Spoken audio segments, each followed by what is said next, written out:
for July 11th, 2001, Biography with Harry Smith.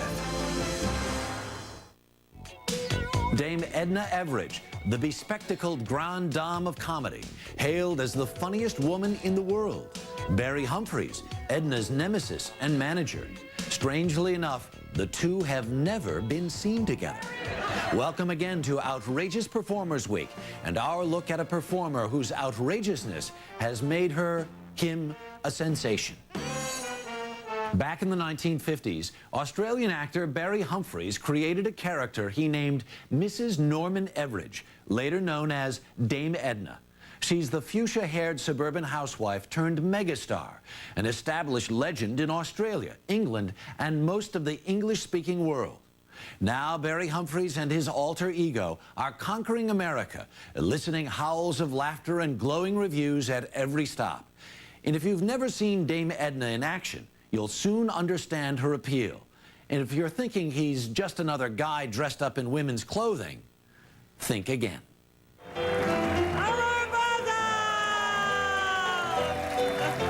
I'm an Australian, and I'm a very, very proud Australian. I think I'm probably the most highly profiled Australian on the planet. He's never more himself than when he's being somebody else. He enjoys her eccentricity, he enjoys her snappiness, he enjoys her extremes, and most of all, he enjoys her ability to entertain people and make them laugh. There aren't many people who could do this, who can do one-man shows, make people think about it. He's not acting out a part that someone's written for him. He is really, the original article. Where do I go from here?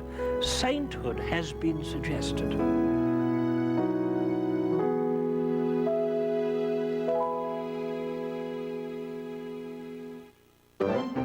In the mid-1930s, Melbourne, Australia, was a large conservative city of stately Victorian architecture, surrounded by comfortable, well-manicured middle-class suburbs.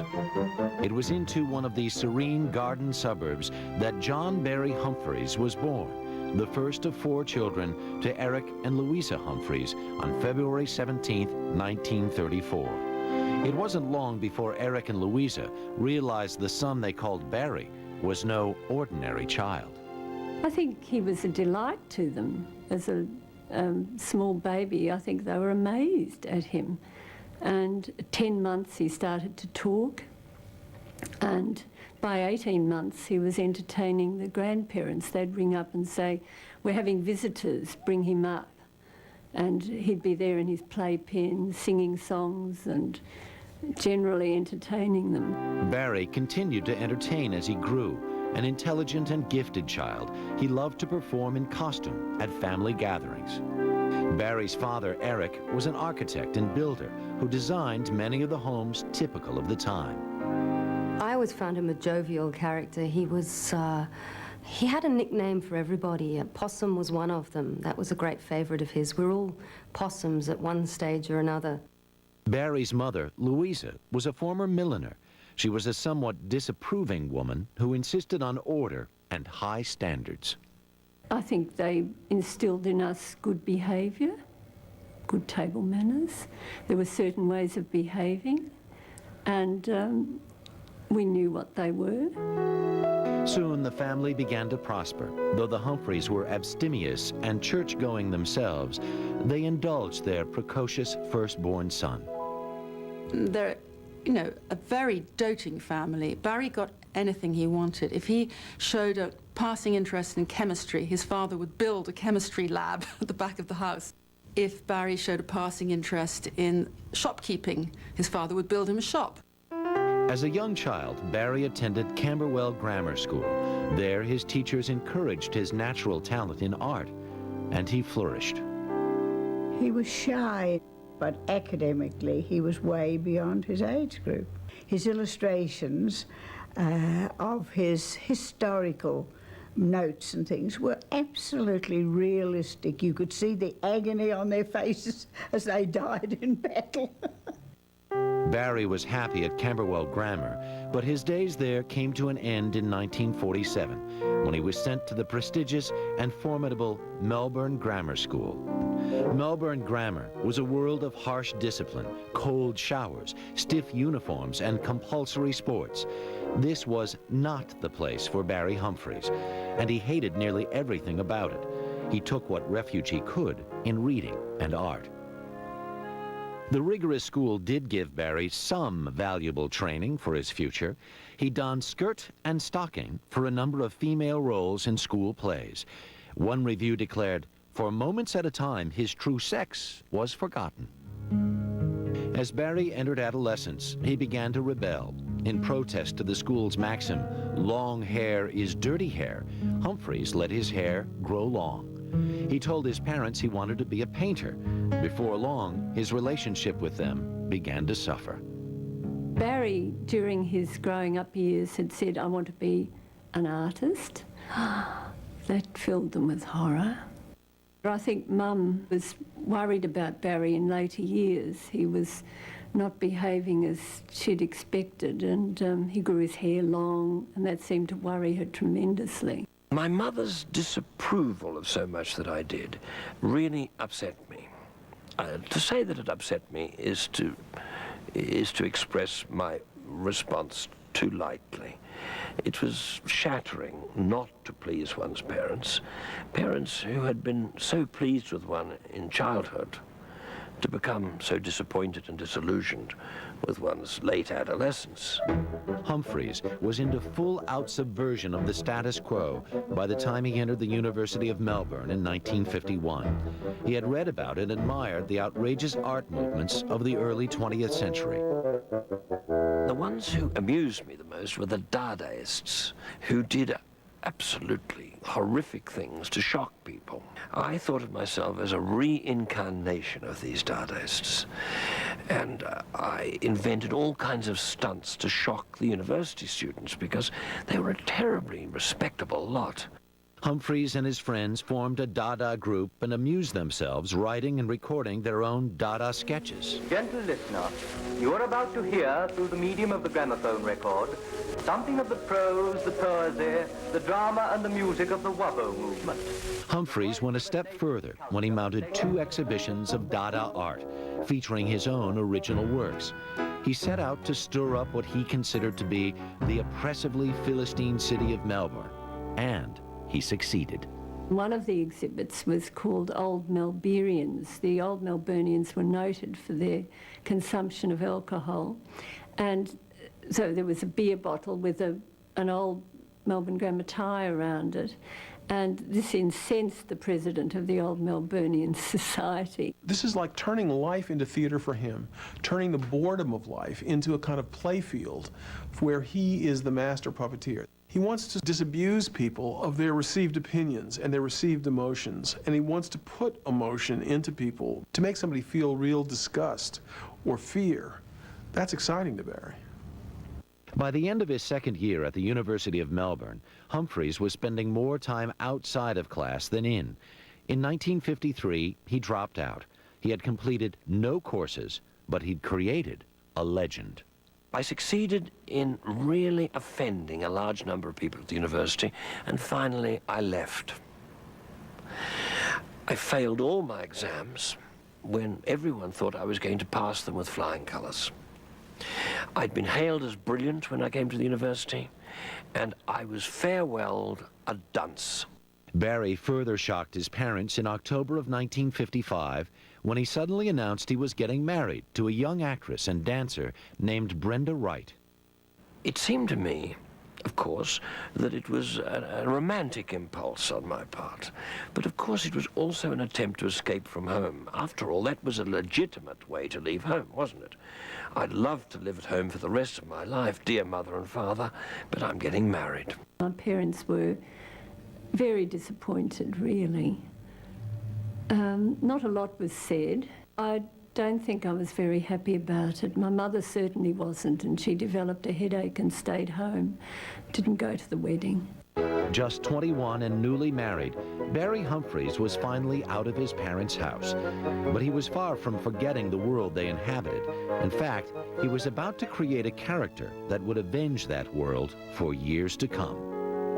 In 1955, he joined the Union Theatre Repertory Company. Playing the lovesick Duke Orsino in Shakespeare's Twelfth Night, Humphries toured with the troupe, making one-night stands in small Australian towns. At the end of the performance, the local culture vulture would make a nice speech. She would wear a hat, gloves, a pretty dress. There would be a table covered with food for the actors, and she would thank us for bringing culture to their town. And she would make such a nice speech, and we'd be snorting with laughter behind our hands as we listened to her. And I used to entertain the rest of our company with my impersonation of these women, and they seemed to be all the same. These little impersonations were the birth of the woman everyone would come to know. And by the end of the run, Humphries had fashioned her an average Australian housewife named Edna Everage. She was shy, she was dowdy, and she was nothing like a dame. In one early skit, she offered to open her home to immigrants coming into Australia. Ask her if she'd like a New Zealander. Hello, dear. The gentleman here has just suggested a New Zealander. I believe they're a very clean type of person. What, dear? A tattoo.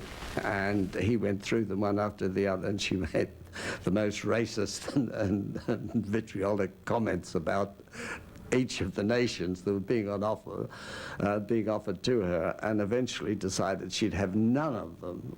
Once again, Humphries was out to shock in his entertaining. Edna Everage was his revenge against what he saw as the narrow-mindedness of an insular white middle class.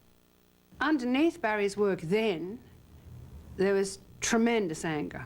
So Mrs. Everage, which is Mrs. Average, and average means mediocre, and also means carping and arrogant in your ignorance so that you don't respect things that you don't understand.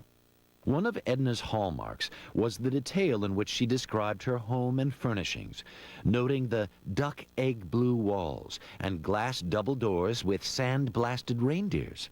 Some saw her as a revenge against Humphries' own middle-class upbringing, and against his mother in particular.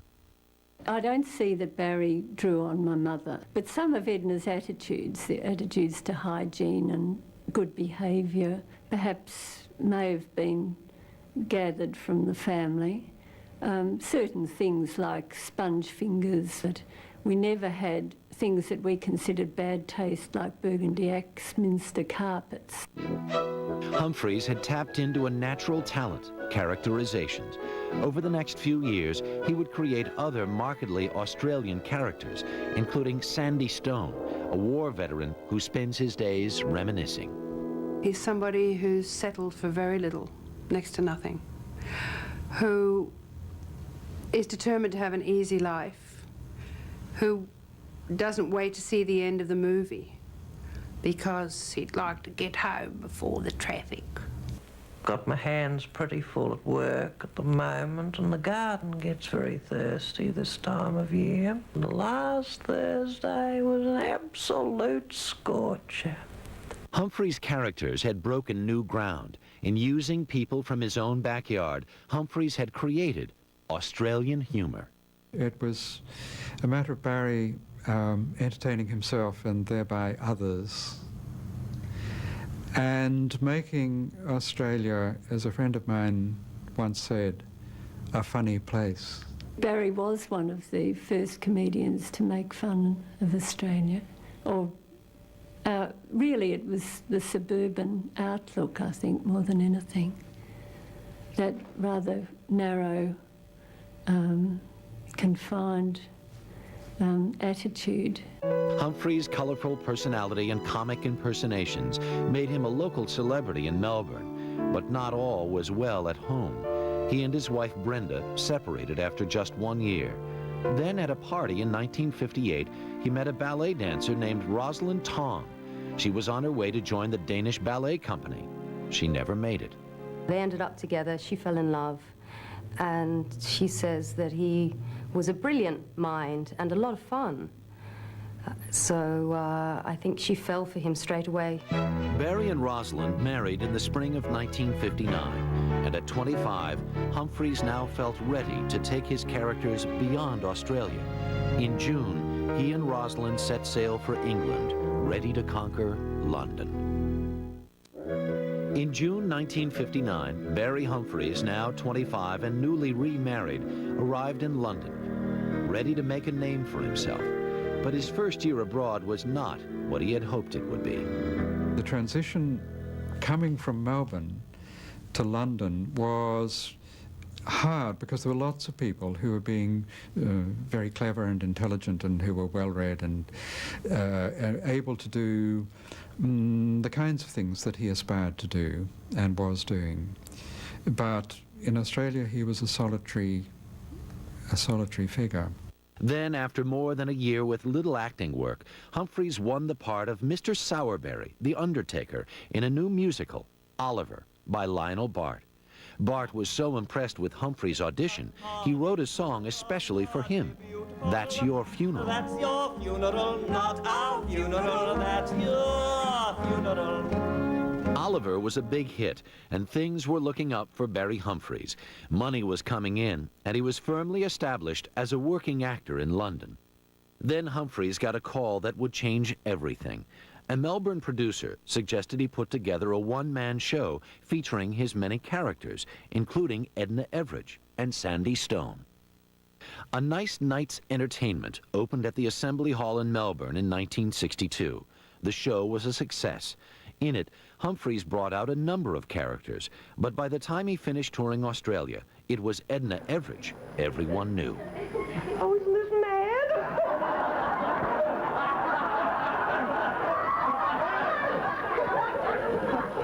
Look, I'm that nervous. I've only addressed branch meetings of the Housewives Association before. Mind you, television's marvellous, isn't it? It's such a lovely piece of furniture. Back in London, Humphries got the chance to try his one-man show at the Establishment, a very fashionable venue in Soho.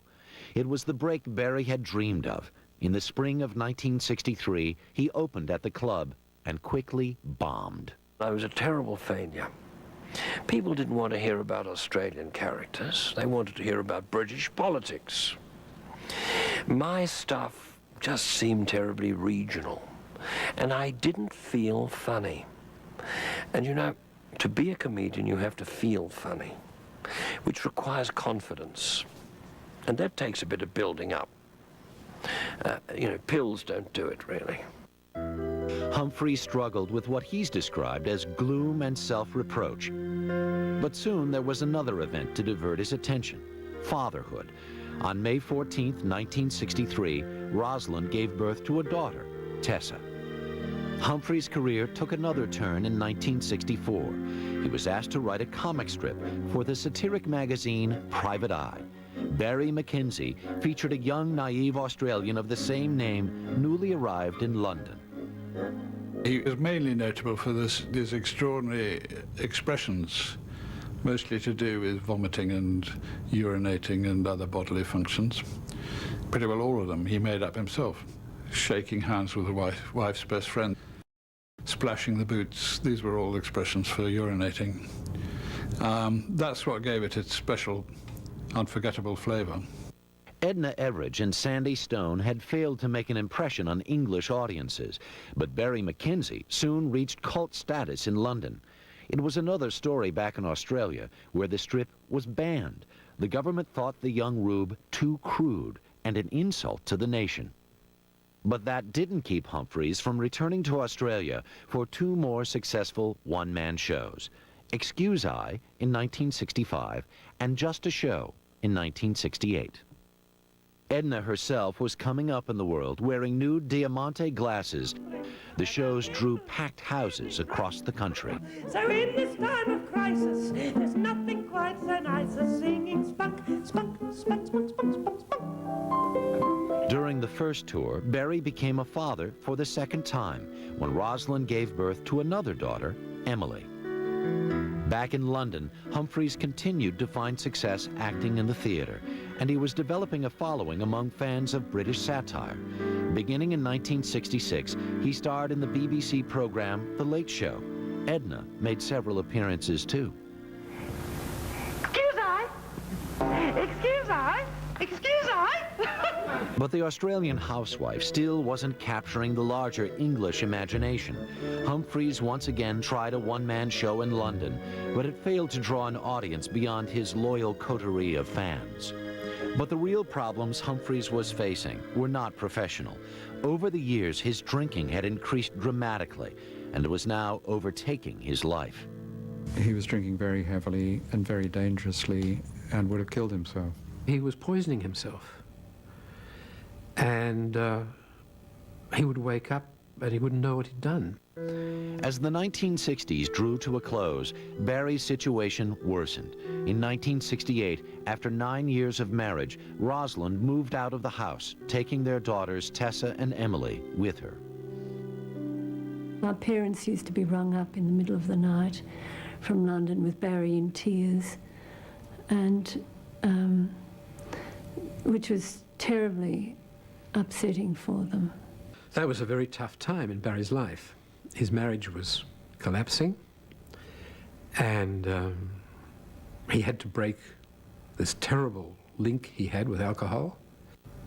It was a nightmare. Barry's father, Eric, had brought him back to Australia to get help. But once home, he was arrested for public intoxication. A few days later, he was found passed out in a gutter. He'd been robbed. Humphries landed in the hospital. He had got to the depths, I think, and he realised that he'd have to, he was on his own. He speaks about being hospitalised and being abandoned by family and friends, which I hate the thought that perhaps the family had abandoned him. I know my father still went to see him. I went to see him a couple of times. Humphries remained in the hospital for several months, but now it was a matter of life or death. If he was going to stay alive, he had to quit drinking. By 1970, Barry Humphries' world was crumbling. His lifelong enthusiasm for alcohol had become a severe drinking problem that was endangering his career, his family, and his health. His wife, Rosalind, finally left him, taking their 2 daughters back to Australia. Then his new one-man show failed in London. At 36 years of age, Humphries seemed to have hit rock bottom. I had a long period, or what seemed to be a long period, of anguish, isolation, and illness, from which I emerged resolved on a life of comfortable and, I hope, rather cheerful abstinence. Humphries had won the biggest battle of his life, but he knew it had been a very close call.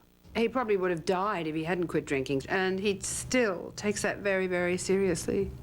If you have a friend who's struggling with a drink problem, Barry will talk to him all night long if necessary.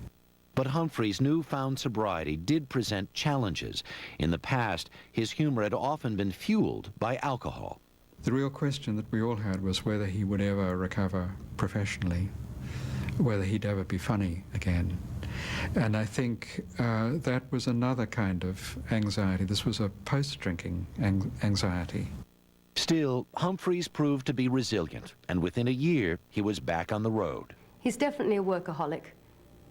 When he stopped drinking, he channeled himself into work, and he really hasn't stopped since. In 1972, his controversial comic strip hit the big screen in The Adventures of Barry Mackenzie, with Humphries starring as Edna Everage. Come again? I'm going to London with you. The film was a commercial success, though it was brutally panned by critics. My father read the criticism, went to play golf, and died on the golf course. And I would love him to have attended that first night of that movie and heard the audience laughter and applause. But it was not to be, so he died, sadly, playing his favorite game, but thinking of his son as a failure. Barry threw himself back into his work. In 1973, he introduced a more sophisticated Edna Everage to the British television audience. Now, I'm awfully awfully sorry that Barry Humphries couldn't be here this evening, but we've just flown in from Australia and we're both suffering from jet lag, I'm afraid. How is it showing itself, you're suffering Well, from jet? I'm feeling very, very well, but Barry isn't terribly well. Poor pet. At this point, Edna's ego was just beginning to flower.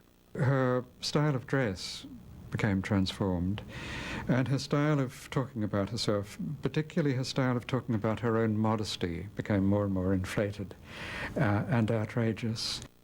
In fact, in the 1974 movie sequel, Barry Mackenzie Holds His Own, Edna had a life-changing experience. In this scene, the Prime Minister of Australia, playing a cameo role, bestowed the title of Dame on Edna. She was no longer an average housewife. But as Humphries' career blossomed, he struggled to balance his work and his family life. He toured Australia constantly, but after his second divorce was reluctant to marry again. All that changed in the mid-1970s when he met Diane Milstead, an Australian artist.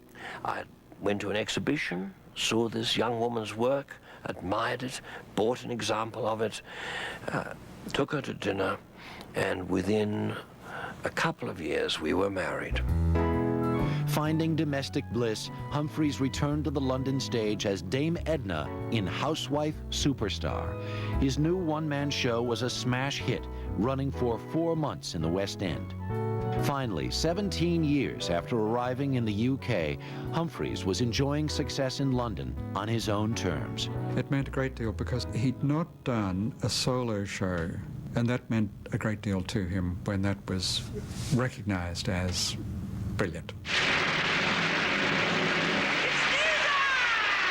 Dame Edna was now Humphries' signature character. She flaunted her new sense of style. This is an Indigenous Australian savoury. Can you guess what it's called? Please, don't be unnecessary. When I became, well, a very big success in England, there was a show called Jesus Christ Superstar, and I thought, well, I'm a superstar too. While Housewife Superstar established Edna's new flamboyant image, it also served to introduce a new character fashioned by Humphries, the unfailingly offensive Les Patterson, a caricature of an Australian diplomat. And we got to our destination. The driver says, that'll be so-and-so, you know. And he says, how are you going to pay me? And she oh, I'm sorry, I can't say it, but she flashed the map of Tasmania, ladies and gentlemen. Now, no, for those of you who aren't too crash-hot on the geography, Tasmania is a triangular continent. A bit on the bushy side. Les can be so repulsive and ridiculous, some think of him as Humphries' advertisement against alcohol abuse. I no longer drink. I drink in moderation. It's a social drink. This isn't touching my lips. It's going straight down my throat. It barely touches the lips. I suppose the family was a little bit embarrassed, certainly by Les Patterson, and my mother always said, now Barry, you're funny enough, you don't have to be blue. But audiences loved Patterson's obscenities as much as they adored Edna's searingly funny commentary on life and people. In 1977, Humphries decided the time had come to take Housewife Superstar to the United States. His great ambition was to be a success in North America. Once again, Humphries' dream was shattered. A scathing review in the New York Times ended any hope he had of finding recognition for his work on the New York stage. It was a harsh blow to Barry and Edna. Amongst that audience was a snake in the grass. A bitter, humorless being should never have had the task of theatre criticism. I thought, well, they'll come round to me one day, and I'll come back to the States when those critics have passed away. His disappointment was tempered by continued success in Australia and the UK. No, I don't think a superstar is above this. Edna held sway over an army of fans of her TV specials and stage shows, wielding gladiolas as a powerful weapon of comedy. Get ready to tremble! Stand by to tremble! Not too much, you might go blind, darling. Edna also took her audience into her confidence, mesmerizing them with tales of her dysfunctional family, especially her bedridden husband, Norm. But I'm grateful that my husband was an invalid because it allowed me to develop my own career without really giving him too much thought at all. Does that make me sound wicked? I hope not. It makes me sound pragmatic, and Scrabble players watching this lovely show will know what I mean by that word. But while Edna became increasingly self-absorbed, Barry Humphries was enjoying a happy home life. In 1981, his son Oscar was born, and a second son, Rupert, followed a year later. He also made an effort to spend more time with his daughters, now teenagers. Still, he was not entirely content. Humphries sought acceptance from his mother until her death in 1984, but she remained steadfastly immune to his comedic charm. She was horrified, I know, at the idea that he was always dressing up as this woman. So that when Barry rang his mother and said, "I met the Queen," and his mother's immediate reaction was, "I hope you weren't dressed as that woman." As Dame Edna, Barry Humphries always felt right at home with royalty. But the man behind the dame was about to achieve his greatest success. I'm coming, darlings! Edna's. In the late 1980s, Barry Humphries was a star of stage, television, and even the occasional movie. His celebrity was propelled mainly by his most successful invention, Dame Edna, who now had her own television show, The Dame Edna Experience.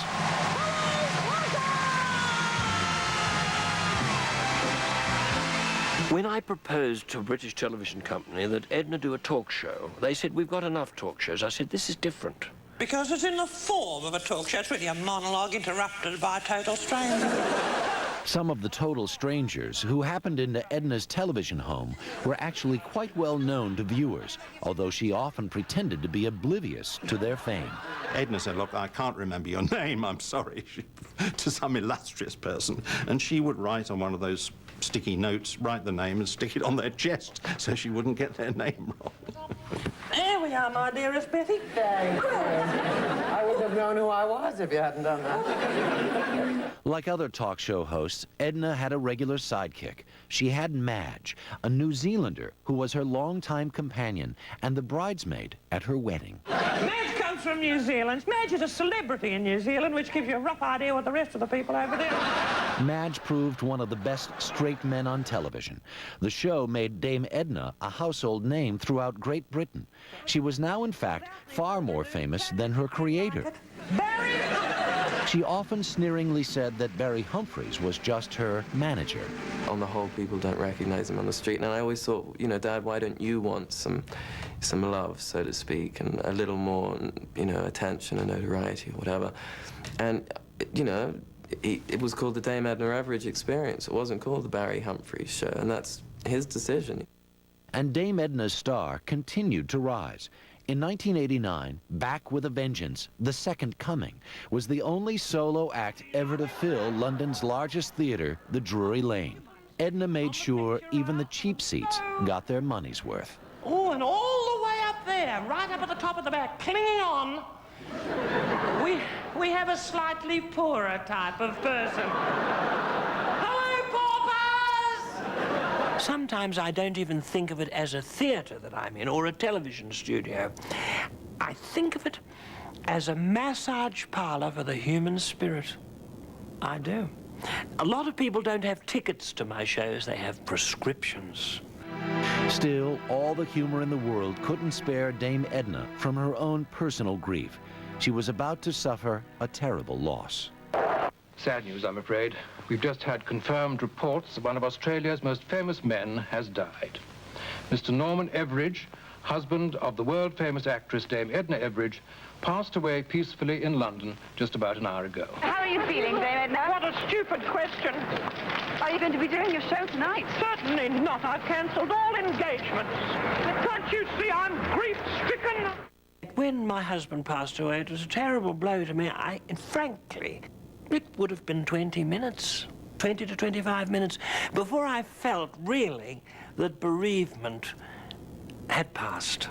Like any real trooper, Dame Edna was back at work that night, shedding her widow's weeds on stage. Success went a long way to cushion Dame Edna's pain. She and the other personalities Barry Humphries inhabits were riding higher than ever, raking in millions in ticket sales. But while Humphries' characters were enjoying the affection of the public, his private life was coming apart. At the age of 55, Barry was facing the end of his third marriage. His wife, Diane Milstead, charged him with infidelity, but his most possessive mistress was his work. He worked non-stop. It must be a great strain on those immediately around him. And I think it's one of the reasons why he's had a bumpy time, maritally. Still, after the divorce, he made every effort to stay close to his children. My parents split up when I was about 9, but I spent every holiday with him after that. Dad and I, you know, have gone painting together. We'd both be standing somewhere, sort of painting a volcano or something, and he'd have my little effort, which really was quite pathetic. He'd have it sort of put in this huge gold frame, and, you know, and that made me very happy.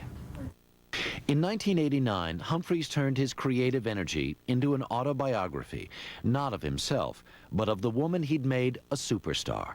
My Gorgeous Life, The Life, the Loves, the Legend by Dame Edna Everage. Humphries wove such a rich and plausible history for Edna that the book was promoted as non-fiction. Edna used the opportunity to dispel some of the rumors about her relationship with Barry Humphries. Do you know, I've even heard people say that Barry Humphries, my elderly, let's face it, manager, and I are the same person. Well, let them speak to my gynecologist about that. The truth was, Barry Humphries could not have been happier in his own personal life. In June of 1990, he married Lizzie Spender, an actress and playwright. The daughter of British poet laureate Stephen Spender was soon on intimate terms with Dame Edna as well. She's like having a strange mother-in-law, because, you know, we have the costumes live in the house. Guests who come to dinner are taken on guided tours of the sequins.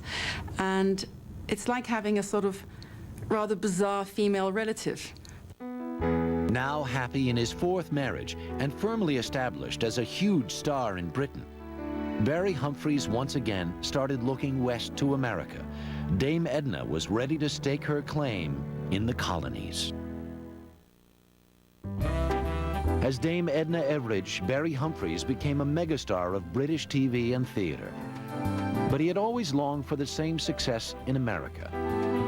In 1991, at the age of 57, he went to California to star in a series for NBC, Dame Edna's Hollywood. But the celebrity that he had gained abroad did not automatically come through customs with him. He wasn't famous at all in America, and that was a real shock to have that sort of cushion taken away from you. And I think it must have affected Dad somehow, you know, as well. When his series failed in the U.S., Humphries returned to England. By 1992, he had a hit on British television, a game show called Dame Edna's Neighborhood Watch. Dot, stand up, Dot. How lovely. You're not such a dot. The prima donna of caustic comedy had not lost her loyal following. And they don't mind if I'm a little stern with them, because I call it tough love. It's tough love I give them. In 1997, Dame Edna took a brief vacation while Humphries returned to the stage. At the London Palladium, he appeared as Fagin in a revival of the musical Oliver. That same year, he was in Hong Kong as his frightful Australian envoy, Les Patterson, for the TV special Sir Les and the Great Chinese Takeaway. Humphries also continued to tour with his one-man shows. Hello, Possum! But it wasn't until Dame Edna came to Broadway in the fall of 1999 that the 65-year-old entertainer won the kind of acclaim he'd hoped for. When Dame Edna, the Royal Tour, opened at the Booth Theatre on October 17th, it was clear that Edna's appeal cut across all social strata and generations. I think she has every gun in the armory. Improvisation, quick-wittedness, colour, movement, you name them, she's got it all. She hasn't got youth on her side as much as she had, but everything else. Dame Edna was declared a smash. But I have to rise above you.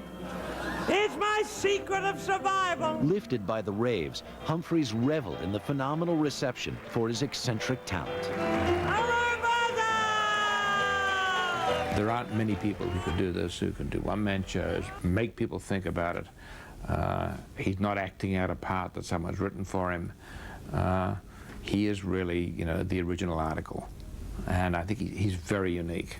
Yes, no. In fact, much of the show, in which the audience is part of the cast, is cleverly improvised as Dame Edna holds court for 2 hours. Let's have a lovely photograph. Let me get in the middle. Humphries never lets down the facade of his character. That's lovely. In a way, Edna's like a character in a long-running soap, that people begin to believe that this character exists. Mothers should never have a favorite. And like any soap opera diva, she has troublesome children. But I happen to be one with a very special son. And if She admits to favoring one son, Kenny, the gay couturier.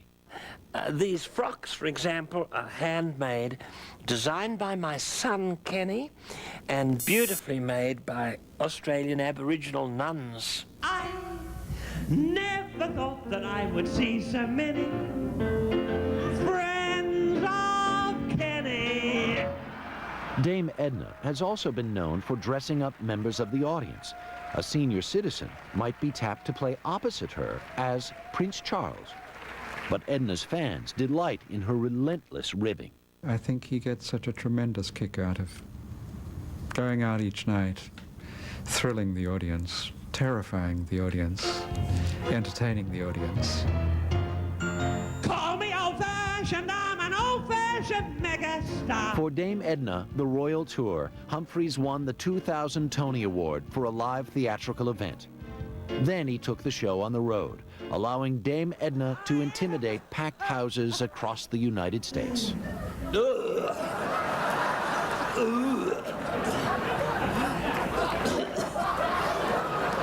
What have you been handling? I feel sorry for tragedians, don't you, who really have to count their success on the number of Kleenex tissues that are discovered under the seats afterwards. Humphries has not forgotten where he came from and his own struggle to make it in show business. At least a comic knows it's working. In almost every town his show plays, he takes time to talk to theater students at local colleges. I approve of theater schools because young people can learn their craft in a way that I never did. In a sense, I think of myself really as a glorified amateur. And the word amateur describes Barry Humphries to a T. It means simply someone who loves what they do. Barry is fortunately one of those people who is forever growing and noticing the way the world works and the way relationships work and really learning more about himself. As for Dame Edna, the toast of Broadway is now writing an advice to the lovelorn column for Vanity Fair. It is just another way to make herself available to her adoring public. I would like my audiences all over the world to remember me as someone who, in teaching them, in cherishing them, in nurturing them, and empowering them, she also made them laugh. So up with your Gladys and thrust with me. Stand and tremble as Gladys. Beautiful. Good night, darling. Fabulous. Dame Edna recently played for more than 2 weeks in Los Angeles. All the shows were standing room only. When asked for her own description of the show, Dame Edna calls her act a massage parlor for the human spirit. Upcoming stops on the Royal Tour are Atlantic City next week, then Dallas at the end of July. Tomorrow on Biography, Dame Edna herself will be here to introduce another outrageous performer, the outrageously talented Liberace. He was a modern alchemist who turned glitz into gold. Join guest host Dame Edna Everage when Outrageous Performers Week continues Thursday. For Biography, I'm Harry Smith. Good night.